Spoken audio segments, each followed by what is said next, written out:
The UEBT conference in Paris is always one of the highlights of the year.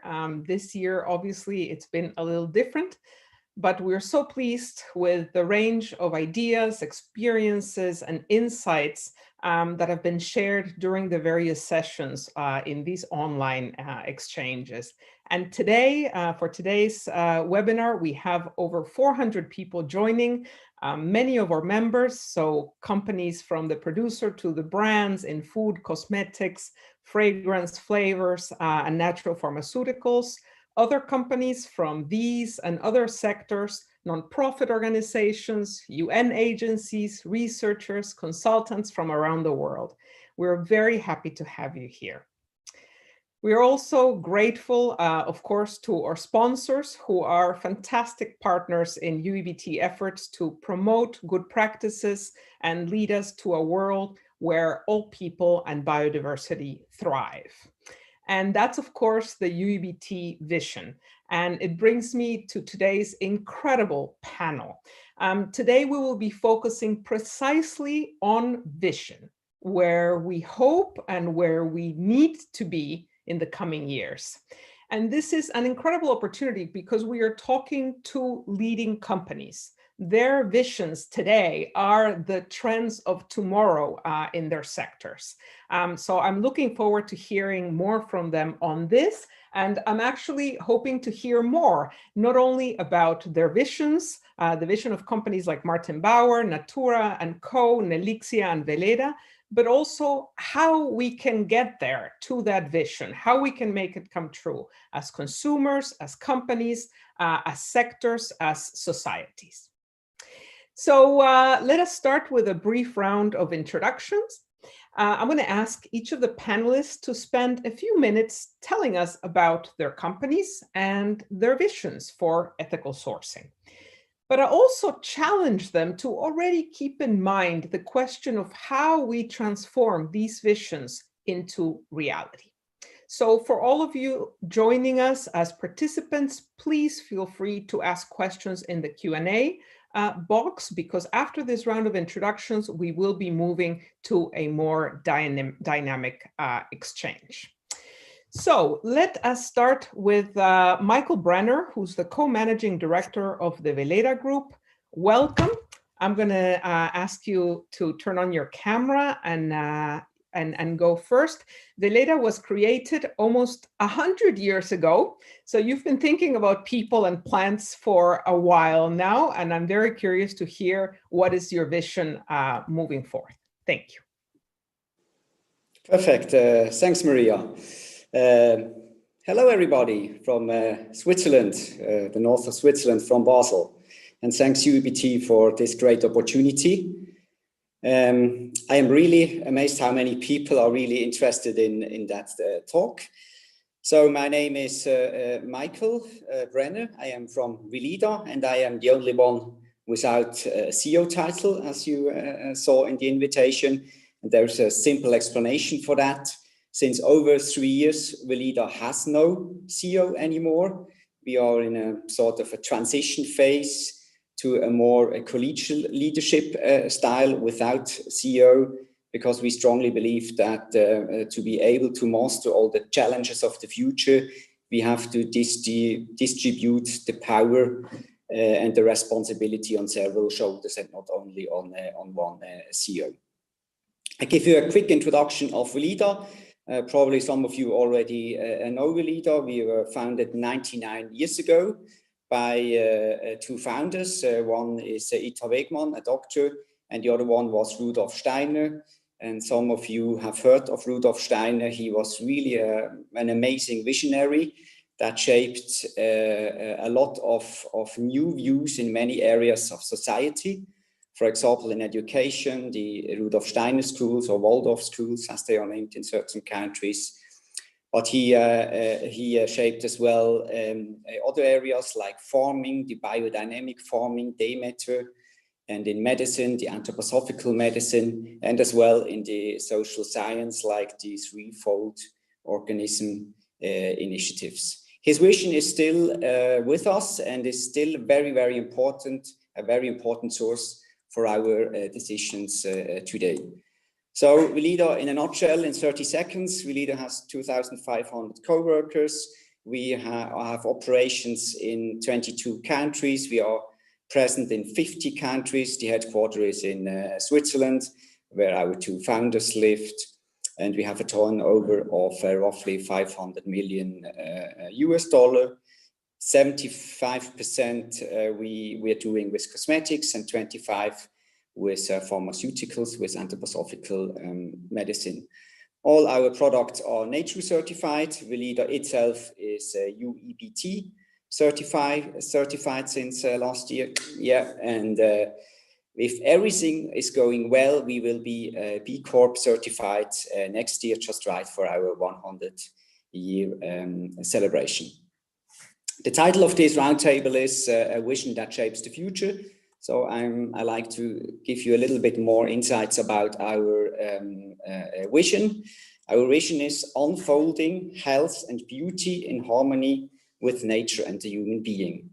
And perhaps the word unfolding is a little bit uncommon here, but it means really that we are not planned to create something completely new. Unfolding for us means something that is currently folded. It's already here, meaning you just have to carefully listen, to observe, and to be very mindful to what wants to come alive, what wants to be unfolded. So we look, Weleda is just a sort, I would say, sort of a midwife of that. Health and beauty, and that's together, so that's interconnected, because we believe real beauty, beauty from the inner, for example, is only possible with a healthy organism. So that means cosmetic and pharmaceuticals helps to increase both. And of course, it has to be in harmony with nature and the human being, because we believe, or we are 100% certain, that we are made for each other, human being and nature. We are dependent. That means we need nature, but also nature needs us. And the question was how to bring this vision now to life. So I want to give you the main focus points over the next 3 to 5 years. And as you can see, you see here a picture of a lavender field in Moldavia. And when you just look at it, you say, oh, that's great. It's very natural. But if you have a little bit deeper close at it, you see a lot of challenges. For example, we want to significantly increase biodiversity, but when you look at that picture, you don't really see that much biodiversity, do you? So the question is how we can increase biodiversity in that field here, and how we are going to try to do that is this land is currently organic, and we are in the process of increasing the quality by becoming a more biodynamic type of land. And another issue, for example, is you see our product. This is a shower shale, and here it's still plastic. So the question is how we can get rid of that plastic. So sustainable packaging is another one. And then as well, our social responsibility. Yes, we pay here for sure good wages, living wages, but only for 4 weeks. So after 4 weeks, all these harvesters don't have any work. We don't have any work for them. So how can we look a little bit more in a holistic way, how we can increase our social responsibility? And that's why we are looking for a more holistic partnership type of economics. That's just in a nutshell. I know 5 minutes is really very, very short. So, and we already showed it's over, but I'm pretty sure we will have a possibility in our discussion to dive into one or another topic a little bit deeper. Thank you very much. Thank you, Michael. You've already given in these 5 minutes a lot of hints and topics for further discussion. So I'm sure we'll come back to a lot of these notions in the discussion. Thanks so much for your intervention. And let me quickly move to Elisa Aragon, who's the CEO of Nelixia. Nelixia is based in Guatemala, but is working with essential oils in actually a number of Latin American countries. So welcome, Elisa. We're happy to have you here. And you're working on the ground closely with producers. So what's your vision on people and biodiversity? Look forward to hearing it. Thank you, Julia. Thank you. So maybe before start talking about Nelixia's vision, I could introduce in a few words the company. So Nelixia is a company that sources and produces natural ingredients for the industry, like essential oils, extracts, spices. And we have 3 production units in Guatemala, Honduras, and Paraguay. And we source across 6 different countries from Latin America. For now. So I think we all agree around this table, well, this virtual table and in the audience, that we want to fully commit into sustainability. I think finally the world is ready for that. And now that we're all aligned, I think the main challenge is how we're going to achieve it, how we're going to move from an abstract concept of sustainability to concrete real actions on the ground. So sustainability for sourcing natural raw materials is a very complex concept. I think we all agree on that because it's multidimensional. It means that it covers everything, from working with communities in extreme poverty to protection of biodiversity, to climate change, to even deforestation. So that's why standards have already been defined to be the guidelines towards a sustainable ethical sourcing. I think that's UEBT standards, that's a great example, but I think now the challenge is how are we going to manage to implement that and give them and transform them understandable for people who is on the ground and even get them audited. So that's why at Nelixia, we created a scalable methodology that answers all those standards with easy indicators, easy KPIs, easy understandable by our teams and also by oil producers. So our team use those tools on their day-to-day work for gathering data, and that data allow us at the teams to adapt in real time. So as you can see, sustainability is deeply integrated within our day-to-day activities. So implementing such methodology is for us the way to move sustainable sourcing mainstream, and not a differentiation, not a specific project, not an exclusive project, but mainstream. So as producers of natural ingredients, we have a critical place at the very beginning of the value chain. And we should be the bridge between the producers and the clients that use our products, the vectors, the enablers of our clients' sustainability strategy on the ground. So to manage that, I think we need to align the whole value chain. We need to create commitments from everyone, commitments from volumes, commitment from long-term contracts, commitments on price, maybe probably a higher price and for a fair price, and also commitment on transparency. So I think everyone should commit, it's only together that we will manage to become achievable a more sustainable world. So that's the vision of 2030. But I think that once we will install a mainstream, meaning that sustainable sourcing is mainstream, we should go further. We should restore and regenerate. I think we need to restore the trust with the communities. We need to restore the soils, regenerate the biodiversity. And actually, I think this is how companies will differentiate in the future. And lastly, I think my vision is that we need to stop having a sustainability division in each company. I think I align a little bit with Michael. So why do I think that? Because I think that each division needs to have its sustainability goals, even finance. So let's make into account our impact on the world, even bad or good, into assets or liabilities. Let's measure our carbon footprint.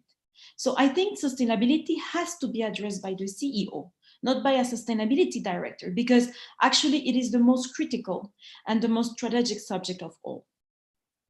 So I think we will have more time to discuss, but I think to summarize in a few words is that we want to make actions. We want to pass from a concept to real concrete actions on the ground to make all those strategies be real. Fantastic. Thank you, Elisa. A lot of provocative points there, so I look forward to discussing them further. Thank you so much. And and let us stay in Latin America. I'm going to give the floor to Joao Paulo Ferreira, who's the CEO of Natura Co Latin America.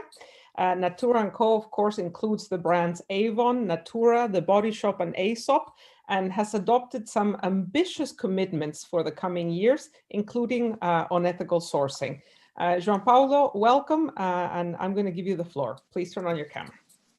Thank you. Hello, Julia. Many thanks to you and to the UBT for inviting us to participate. Also, great to be here with Michael, Elisa, and Sebastian, sharing our experiences with all the audience on this matter. So, as you suggested that we talk about our vision, I thought it would be important to take you a little bit backwards to the past, to the origin of Natura before we talk about our aspirations and the future.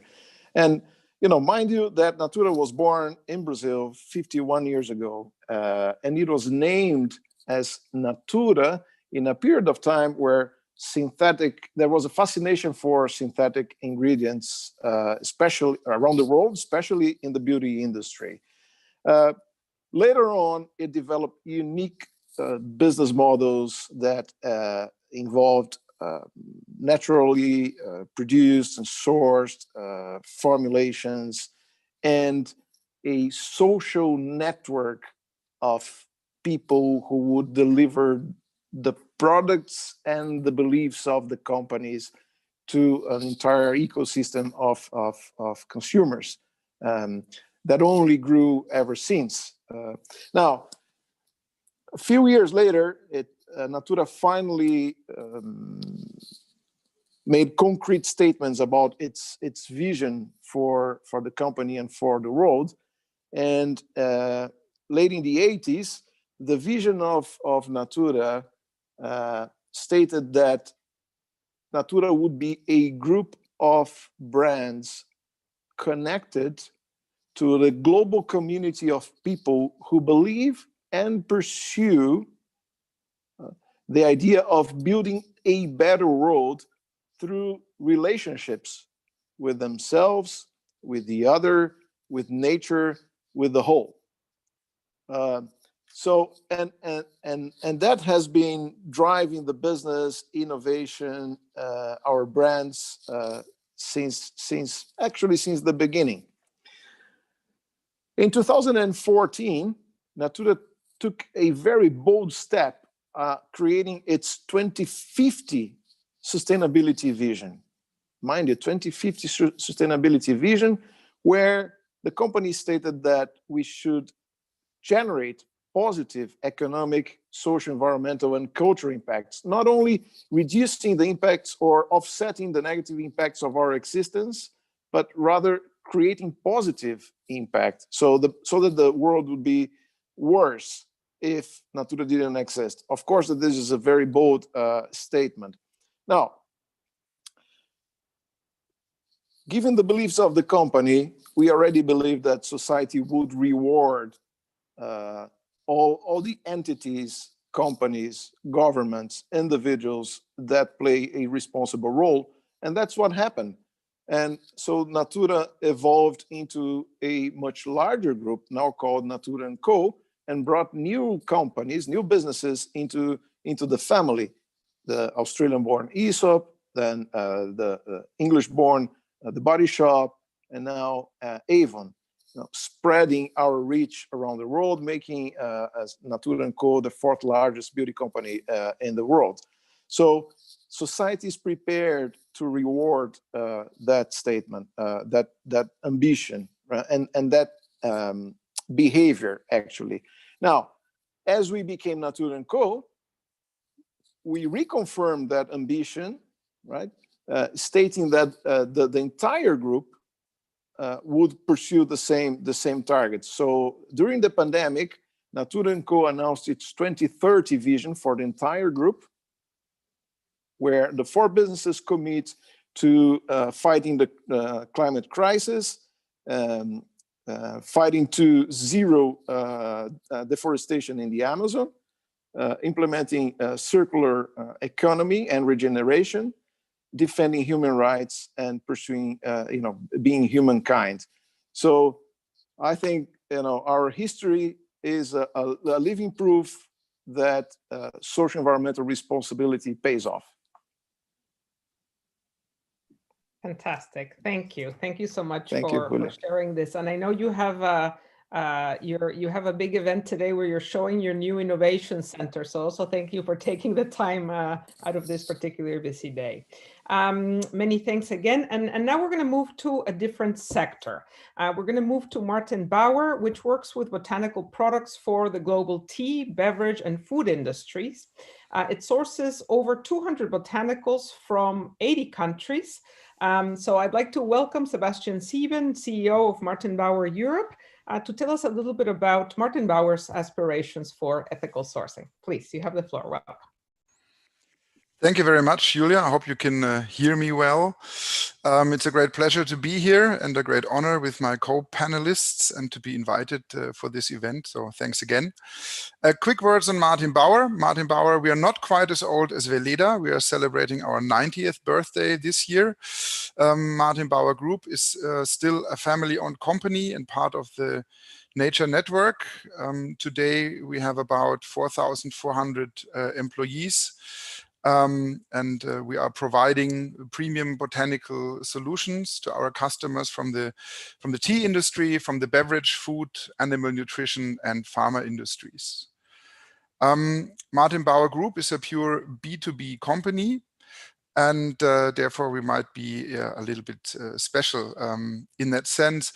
The root of the company is actually a man called Martin Bauer, who started collecting and growing herbs as a farmer, taking them on his bike, drying them, and taking them on his bike to pharmacies close by. So we see what's come out of this process meanwhile. Our vision or aspiration actually today is hopefully going to be the same in 2030, in 10 years. And it is that we create botanical products for a healthier planet. I personally actually really like this sentence because it suits and fits everything that we can do as a company. And it also shows the unique potential that we have as a company, but also in the whole, let's say, naturals industry. With botanical products and our technologies, firstly, we can help our customers creating healthier and more natural beverages and food. Whether it's less of, let's say, sugar or calories products, whether it's products used traditionally for the health benefits, and I think even best, our natural products actually just taste great. I think that is still the most important. So on the one hand, for a healthier planet, meaning the consumers, of course, also it's minimum of the same importance to us that us as a link in the value chain, we can also allow people and communities in the origins to profit from everything we do. And since everything that we collect and produce or grow and produce are a treasure of natures, it means that this is the foundation of our business. Our parent company is branded as the Nature Network. That said, of course, biodiversity, sustainable cultivation, our carbon footprint, and all these important things are a big part of our identity. When I look back a little bit into the history of our sustainability program, I mean, firstly, we are a family-owned company since 1930. Behaving in a fair and sustainable way, I think, was always part of Martin Bauer's DNA, even before the word sustainability became so popular. So back in the time, we started in a small group to think about what we could do into this sector and how important the sustainable cultivation, sustainable collection will be for us and for our partners in the origins. And at that time, there was no suitable standard around that we could use. So UTZ did not have a herbal standard back then, neither did RA. Fair trade, for example, was not really a good choice for us because of the restrictions on origin countries. Therefore, there was no standard around that we could turn to. So our choice was to either start doing some projects or to start working on our own standard and on our own management system. Since we have a portfolio of about 200 different plants, as Julia already mentioned, sourcing from 80 countries, if we really want to achieve some impact, it needs to be a system that's applicable for every product and that's applicable in every country of origin. So what we created back then was our standard called Grown that we created in 2010. And it's not only about sustainability, but also about product safety and quality. But what it's really built on is supply chains. Today, Grown is comprising a little more than 100 partners on 5 continents. And this is the first and foremost piece of advice, actually, that I could give, is to work on a management system and on a standard rather than on single projects. I'm a little bit shorter now on that. What has been said, I believe, quite sometimes today. We also don't have a chief sustainability officer because we believe that sustainability is in the DNA of every person working for Martin Bauer, definitely in the DNA on every member of the board. So this is a function that we don't really feel is needed as long as everybody from employees, management, and shareholders are on the same page, which is definitely the case at Martin Bauer. So that's really it from my side, Julia. Thank you. Thank you. Thank you so much, Sebastian. And yeah, and interesting, the point on the role of sustainability, the mainstreaming that Elisa was mentioning, and I think also the point of not focusing on specific projects, but more of the system. So yeah, thank you so much. That was great. I'm going to ask actually all the panelists to go ahead and turn on their cameras. We're going to move into the panel discussion. There we go. Okay, I'm missing Michael and Joao Paulo. Okay, we'll give it a few minutes. There we go. Yeah, so we've already been receiving a few questions. One of them is coming in through the YouTube channel. And the question is, are you consciously trying to influence practices in your sector? And if so, how? And I'm going to throw this one to Joao Paulo, because you mentioned the work of Natura as, positioning itself as part of a global community and having positive impact really in a wide range of activities and geographies. So are you trying to influence the sector? And if so, how? Very much so, Julia. So starting with peers, right?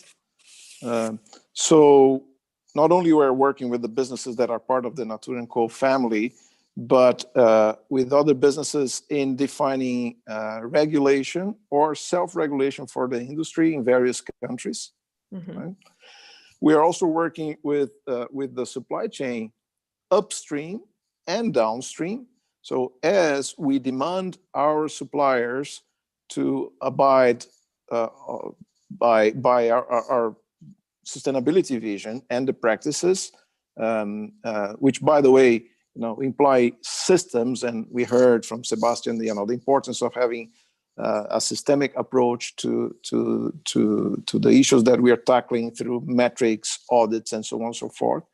That, of course, a supplier in today's world where everything is tracked using blockchain and so on, when that is converted to a practice that spreads throughout the industry, of course, similarly with our partners downstream in the value chain. We're also working with regulators, people who write the laws, and a good example was the biodiversity regulation here in Brazil, where we worked with the local, with the federal government to detail that legislation following from the Nagoya Protocol. And today we think it's a very, very robust legislation. So I think it's, all of us who are part of of significant value chains, meaning that there are significant funds and a huge number of people have the opportunity of working with governments, with peers, with regulators, with consumers to try and influence the entire landscape. Okay, thank you. And I'm gonna throw this one also at you, Sebastian, because as you mentioned, you're working in the B2B space. So how does that change when you're trying to influence the sector, or is that something you think about? Well, I think we have a good opportunity, at least, with the company coming from the herbal tea sector. That is, firstly, not a very large industry, but a beautiful industry to be in. But let me say the following. I think we are part of a bigger something. And the bigger something is organizations like UEBT or Rainforest Alliance, like Fairtrade.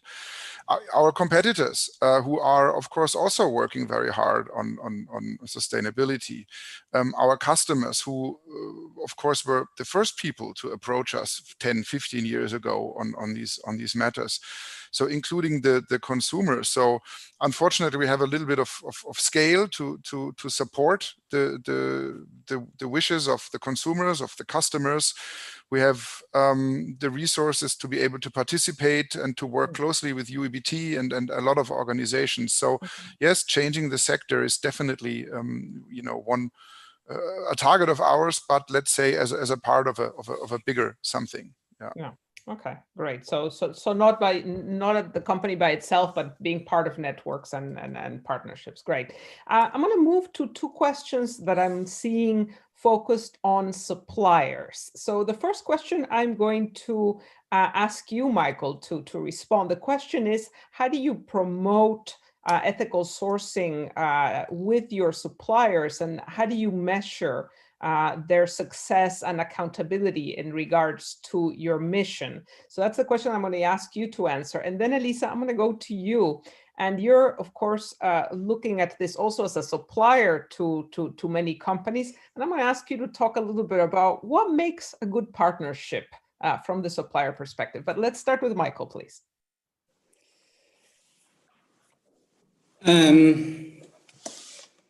I think the most important thing to ensure that our suppliers live really, or helps us to bring our vision to life, is that we have a direct partnership with our suppliers. I think that's the most critical thing. And here we are happy that we are so vertically integrated in our company and have a lot of access, not to all suppliers, of course, because we have 1,200 different chains of suppliers. So that's not possible, but we know really a lot of them. And with them, we are defining projects to move that. We are trying to promote these stories as well with our customers, and so on. Because I think at the end of the day, we are in a very lucky position because we are really a purpose-driven organization, and really bringing that purpose to life. And the purpose is not something that is coming from us. The purpose is really, it absolutely fits to the current zeitgeist. And that helps as well, that all partners really drive into the same direction. And so that's really we are in a lucky position. And the luckiest thing is that we have owners, to be honest, that allows us to do that. I'm going to actually go back to you later on this question of ownership, which I think is very important. But Elisa, please tell us about what makes a good partnership from your perspective. I love the word Michael used as purpose, because at Nelixia we said that purpose starts at the source. And what we mean about that is that if you give purpose to the producer, he will have a better way of working. But also our idea is to give purpose to our clients, to our consumers. So to give purpose to the whole value chain. And when you ask me what's a good partnership with a client, I think it's to have a dialogue. We need dialogue with our clients, because it has to go and come. You can have a standard, and I think that's great, but sometimes we need to adapt those standards to the real life situation. And if we work together and we discuss together, I think that's the way to really establish a sustainable partnership. So I will say really dialogue, and that dialogue will also help to educate and like even show how things are done, and give also then again purpose to the whole value chain, to the producers, to the clients. Okay, fantastic. I like what you're talking about, Elisa, the real life situation, right? Moving from a concept to real life. And I wanted to go to Joao Paulo on this.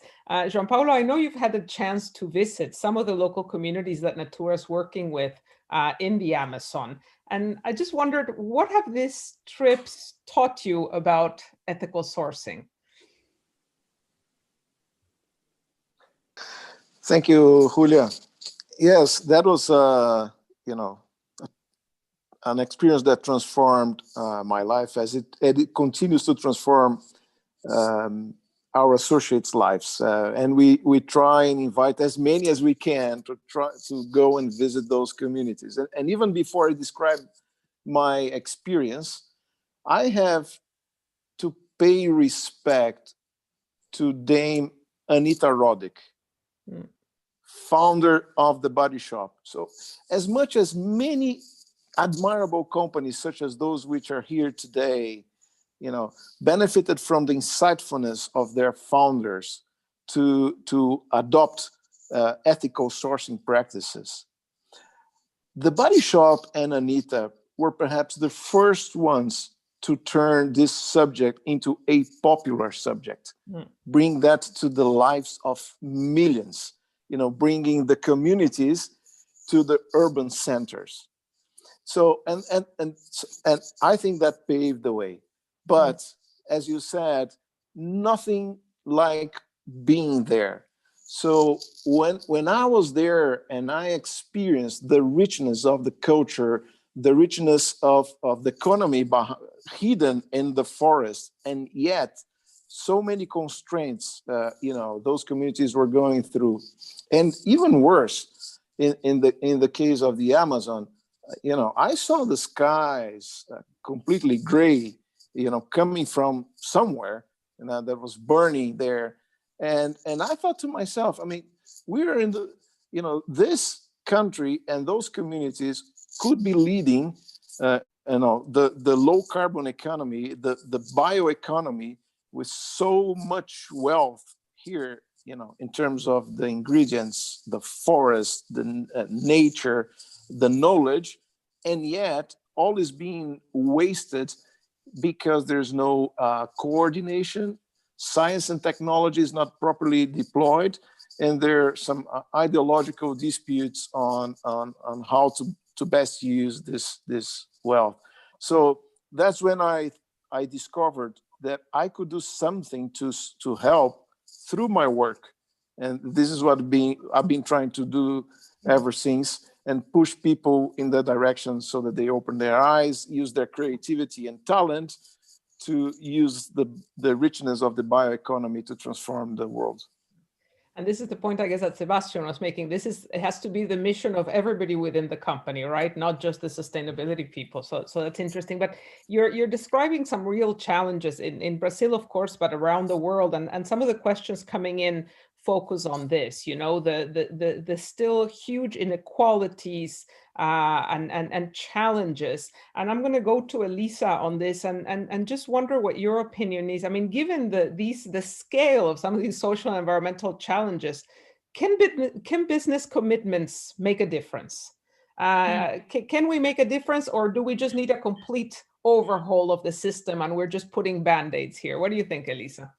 Well, I think it's responsibility of everyone right now. I think the issue is like everyone must act, but I think the private sector has a good chance to really change things on the ground. Well, I think that's why we need to make sustainability and all the strategies we're talking about mainstream. And if we make them mainstream, then day by day, we will move the whole industry to move to that vision. And I think that's really new. I think it's fantastic to have all together what Paulo say, that right now Body Shop brings like all the communities to the cities. I think that's new. And I think people need to see things. I think we need to communicate, to educate the people, to show how things are.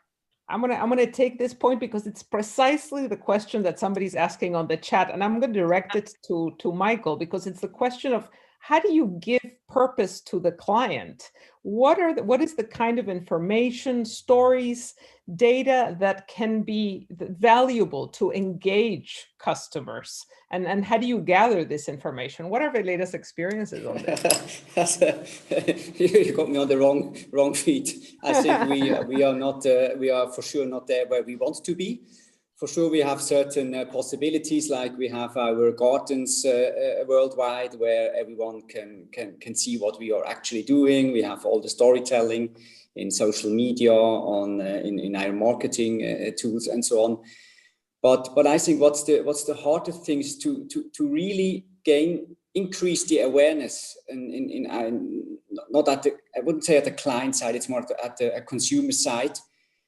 That's not so easy because you are so in a fast world at the moment. On the shelf, you only have 3 seconds to communicate, and I think to really change something, you have to think about, and that needs a certain time. And the question is, how can I get the time of everyone to really see what does my behavior as a consumer, what is the impact of that, and how what is my part, and how can I help all the producers to change that as well? So it has to come from both sides, because we are so small, we only have 0.0001% of GDP, and all the rest is consumed by someone else. And that's a really interesting question. How can I increase the awareness of the consumers? That helps me, because I believe we are doing it right, and of course we have a lot of possibilities that we can do even better. Yeah. Okay. I would like just to add something to that, and I think how I see things is that we have to show the reality, to be authentic, and I think if you show what's really happening, it will be easy for people to be engaged. And the thing is that, and social media are great for that, but sometimes our companies are afraid to show deforestation. Maybe if it's happening, even spelling the word deforestation, I know it's tricky. Like, oh my God, it's deforestation, and people think deforestation, Nelixia, everyone will be scared. But I think that just showing real things and real things that happen on the ground, I think that's the first step to engage people, engage the consumer. Yeah. Okay, interesting. So much more transparency, even as to the challenges. Yeah. I'm going to go to another question that is linked to scale. And I'm going to direct it to you, Sebastian, because I know that, of course, you've talked about the MABA-Grown standard, which is a fantastic standard, which you apply to many of your botanicals, but not to all your botanicals. So my question to you is, why not? And what does it take to further expand and bring scale to ethical sourcing practices? Well, firstly, the standard is it's actually 3 standards. So it's a cultivation standard, it's a wild collection standard, and it's a smallholder standard, because there's no one suits all for every product. But having a standard is the one thing. The ability to influence a supply chain and to build a direct supply chain, I believe Michael was mentioning it before, direct supply chains, direct partnership with the supplier. That is actually the groundwork for everything, and that is not possible in all cases. So, for example, there is certain products where we as a company might use some volumes, but then this could be part of a large global industry where there's simply no interest in following such an approach. Firstly, and secondly, of course, it's a matter of resources that internally, I think Michael also was speaking about 1,200 supply chains. This incredible number just shows how much resources are necessary to get everything transformed into such a cultivation standard one by one. And it's our choice to, let's say, focus more on quality than on quantity. So we will keep We will keep adding more supply chains into Marburg Rhone step by step and year by year, but we won't compromise quality for that. So let's say if you have a standard and nobody ever fails an audit, then something is wrong. And as long as you take that seriously, there's always a limit to growth. And then there's another part, and that I would just like to mention, and sorry if I'm taking too long, but Elisa has also mentioned the word mainstream, and I think that's very important. And we cannot sit in our bubble, let's say, as people conscious of sustainability and assume that the whole world is conscious of sustainability. There's always markets that are not yet at this stage. There's markets where other issues have priority, and we cannot dictate, as a B2B supplier, we cannot dictate those customers or markets how to behave. So that's another aspect I just think we need to keep in mind. Okay, fantastic. Thank you. I wanted to go back to Michael and this idea of ownership, because of course Weleda has quite a unique ownership approach, and Sebastian mentioned that Martin Bauer is privately owned. So I wondered, Michael, if you thought what the advantages and disadvantages were of these different types of corporate ownership when it came to developing and implementing a vision for ethical sourcing. Because as I mentioned before, it all starts with the purpose or the owner strategy, and we are, as I mentioned, in a lucky position that the main owners, we have two main owners. It's a clinic, a hospital in Switzerland, and it's the Anthroposophical Society. Their strategy with their ownership of Weleda is really to bring our purpose to life. So that's I would say quite unique. And for example, when it comes to dividends, they don't really want that much dividends. So it's like a cheap loan, I would say. Yeah? So the interest rate of a cheap loan, and that's enough. And that's quite uncommon, yes. And that gives us as well quite a comfortable place to be in comparison to some of the other companies. Yes, so we are in a lucky position, and that gives us really the opportunity to look at profit in a completely different way. Because when you look at the current accounting system, it just focuses on one asset, and this is the asset of the owners, of the shareholders, because profit is just how the asset of the shareholders changes, and we have the opportunity now to look at how other assets we not control, we can influence that, and that's another thing where we can focus based on our ownership, because the change in their asset value is not so important. Okay. That's very interesting. Julia, may I chip in? Please. Because as you know, we are a listed company, but of course we started with a control group, and you know, after years we became a publicly listed company. Although the original founders of Natura still have a significant stake, but it's interesting because I think as companies do their best to show the value that is being created through sustainable practices, I think that helps changing the language and the conversation with the financial world. So just to refer to a couple of things, in 2014, Natura became the first publicly listed company to become a B Corp.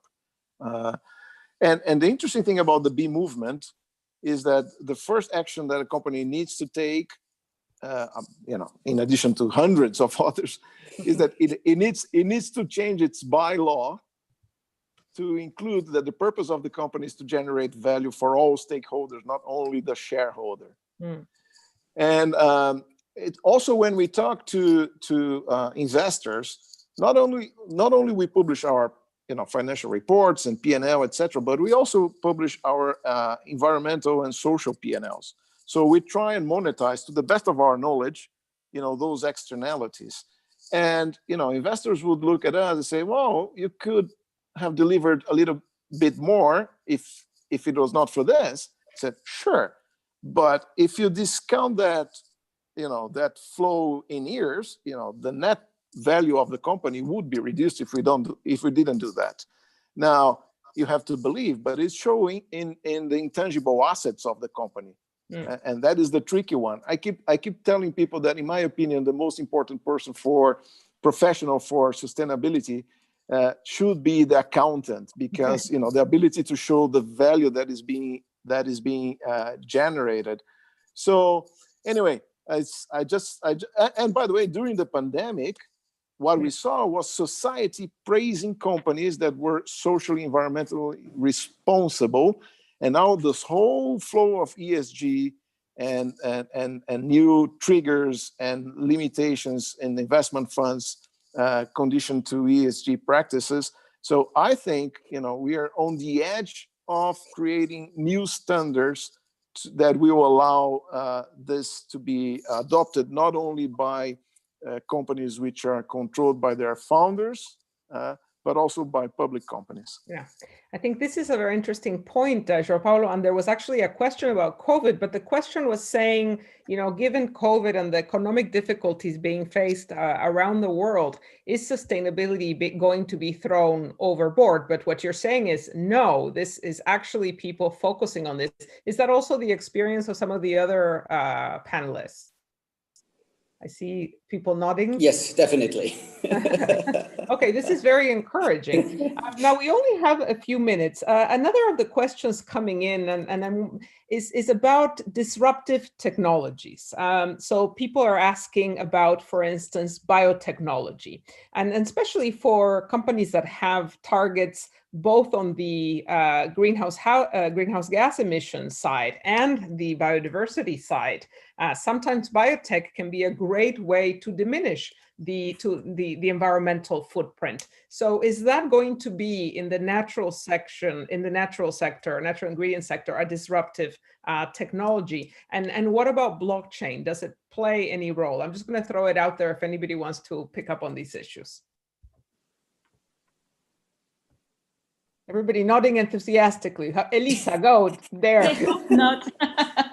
I hope not, no, but I think it's coming. Biotech is coming, but I think that the world is growing and we have more population in the world, so natural products won't be able to comply to all the demand.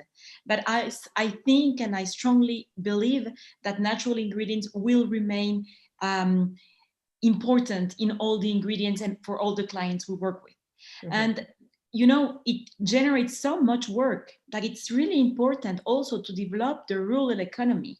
And if we remove that, I think we will disrupt the world. I think that we must disrupt it.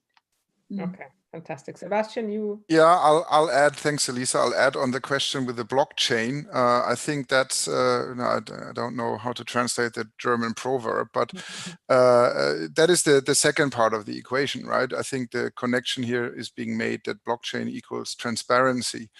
So the first part to me is transparency is the game changer, not blockchain. So I think for many decades, for a lot of companies, the secret, the thing in the business they guarded the most was their supply chains.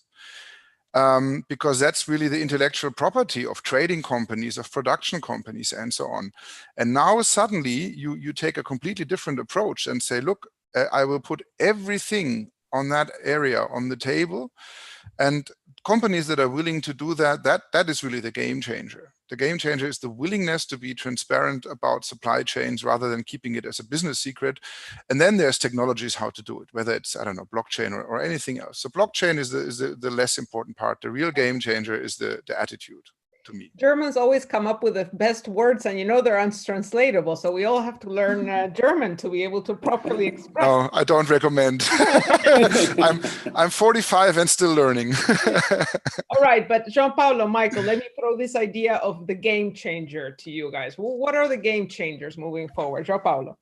Yeah, well, you see, we're using the best science in terms of genetics, epigenetics, chemistry, sophisticated, to identify, the right fraction of the ingredients coming out of the forest, right? And we are discovering that many of the industrial processes or the first processing steps should happen on the ground, and that actually pushes a lot of value into the communities, a lot of value there. Plus, we benefit from actives that have no comparison anywhere, that allows to do real innovation. but there's also innovation in terms of agroforestry practices, growing palm oil in the middle of the tropical jungle, and that delivers, much higher value than anyone could think of, and still, protect the forest. That's a huge breakthrough, right? Now, you add all the traceability capability that comes with blockchain, and that allows us to tell consumers when they have their phones and they just point to one of our Ecos products, and they can immediately talk to the person there in the community. And that makes this sort of fuzzy concept of sustainability real, because there's people talking to people, right? And I think, there will be a huge breakthrough coming from this direct connection between end consumers and people in communities. Yeah, and this also, I guess, addresses to the point about how do you make people take the time to think about this. And I guess when you're talking to a real person or about a real person, that's a big incentive right there. So Michael, the game changers coming, is it technology? Is it the approach? Or is it something completely unexpected? Good question. If I would know, if I would know what the future brings. No, but what I have a little bit of feeling that the awareness of the customers is changing. I know we're living a little bit in a bubble, but I have a lot of hints or hope that this will give a good start of a complete change, because the pressure on nature and earth and climate and whatever soil is increasing, and I strongly believe that human beings are smart in general, and when they really face that they can start to put pressure on the producer as well. And then the other one is, because we these 4 examples you have here, we are really, I think, a little bit better than other companies. I'm not sure if I'm able to say that, and so we can be a role model and then help to transform. So meaning that we have probably another game changer could be that we have to think partnerships in a completely different way. We have now all this regular, or the boundaries of a company, which I don't really feel comfortable with, that here is Weleda and here is the rest of the world. And if we can really create partnerships in a completely different way, that helps to transform. So it's a lot of things. So it's how we act as the companies and the consumers that increase the pressure on us. But in reality, you're going back to this notion of connection that has been raised, connection, partnership, and really bringing other people on board. Because of course, it's not enough to try to be a little bit better, but to bring everybody to be that much better for the transformative change that we really need. So I see we're out of time. I'm sure I could take up all of the afternoons with questions, but I really, really appreciate this discussion. A lot of really interesting ideas put forth. But more than anything, your engagement with UEBT and on the issue of ethical sourcing, we very much appreciate the vision you've put forth and look forward to working with you to make it happen. Going back to Elisa's point, making all of this a reality. So it's been a privilege to talk to you today. And I also want to thank participants for their great questions. There's a bunch of questions that we didn't get to, and I do apologize, but we were trying to make sure that I got as many possible as I could, and then we can have a follow-up discussion, I'm sure. I also want to thank the UEBT team and the excellent work and passion that they bring to their work every day, and that makes this happen, and of course to our sponsors that have supported these UEBT Digital Dialogues.